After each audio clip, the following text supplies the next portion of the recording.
नारद जी ने प्रेरणा दी कि जो चतुर्श्लोकी भागवत भगवान नारायण ने मेरे पिता ब्रह्मा जी को सुनाई, ब्रह्मा जी ने मुझे सुनाई, उसी चतुर्श्लोकी भागवत का आप विस्तारीकरण करें। नहीं नहीं, चौथापन आ गया, देखने की शक्ति भी कम हो गई, लिखने की सामर्थ्य नहीं है, मैं भागवत की रचना नहीं कर सकता। अरे आपसे कौन कह रहा है? अपने सतगुरुदेव भगवान की कृपा से आप भागवत की रचना अवश्य कर सकते हैं। जय हो। बोले कैसे? कहने लगे पिछले जन्म में मैं दासी का पुत्र था। मेरी माता, जैसे ही मेरा जन्म हुआ मेरे पिता का देहांत हो गया।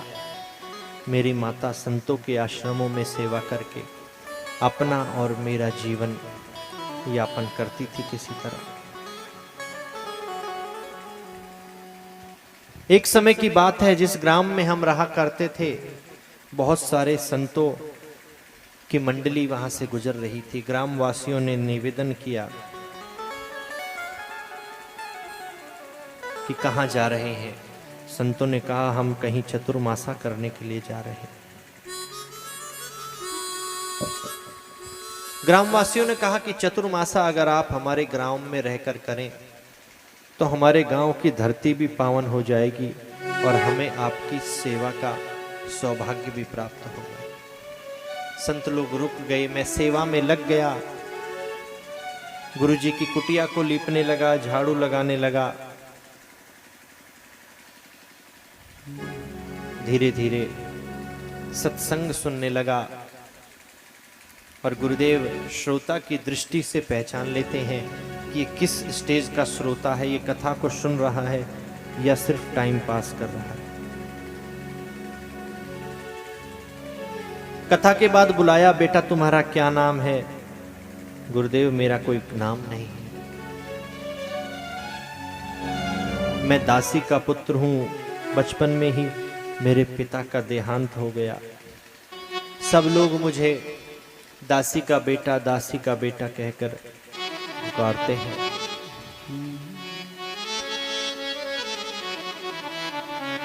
गुरु दीक्षा दी, नाम रख दिया हरिदास। एक दिन रात्रि के समय गुरुजी की कुटिया में मैं गया। गुरुदेव प्रसाद पा रहे थे। बेटा हरिदास तुमने भोजन किया? गुरुदेव मैंने आपसे कहा ना, मैं दासी का पुत्र हूं।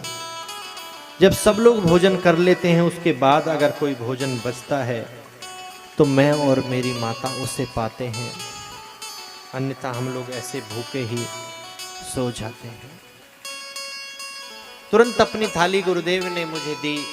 हमें कभी किसी का जूठा भोजन नहीं करना चाहिए, लेकिन सदगुरुदेव भगवान का जूठा भोजन शीत प्रसादी कहलाता है और उसका एक कण भी अगर हमें मिल जाए तो हमारा हृदय तुरंत ही परिवर्तित हो जाता है। मैंने भोजन ग्रहण किया, मेरा मन तुरंत बदल गया। धीरे धीरे चातुर्मासा पूरा हुआ, गुरुदेव की विदाई का समय आया। समस्त ग्रामवासी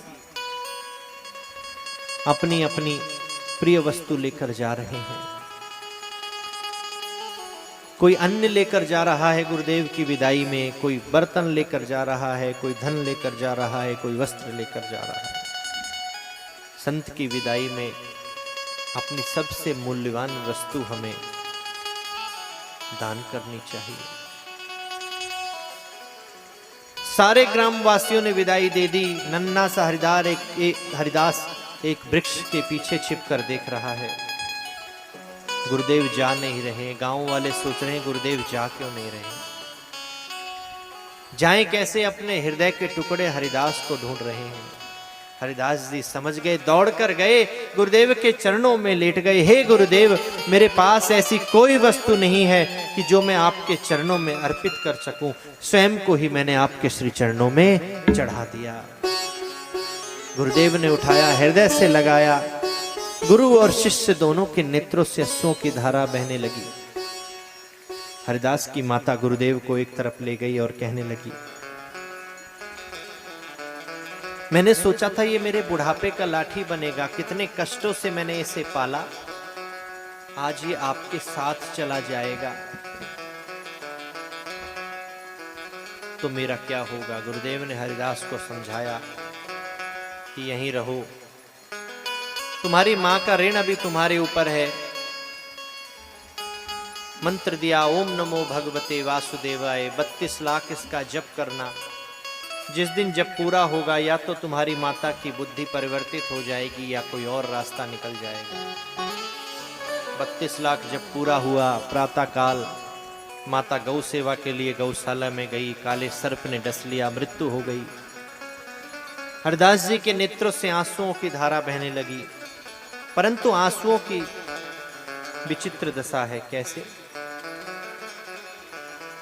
एक आंख से तो गर्म आंसू निकल रहे हैं और एक से ठंडे। गर्म और ठंडे का क्या मतलब है? आप कभी भी महसूस करना कि आप जब खुशी में रोते हैं तो आपके नेत्रों से प्रेम के आंसू निकलते हैं, तो वो शीतल मोती के समान होते हैं। जब आप किसी कष्ट में या किसी दुख में रोते हैं तब आपके नेत्रों से गर्म आंसू निकलते हैं। ये अंतर है दोनों स्थिति में।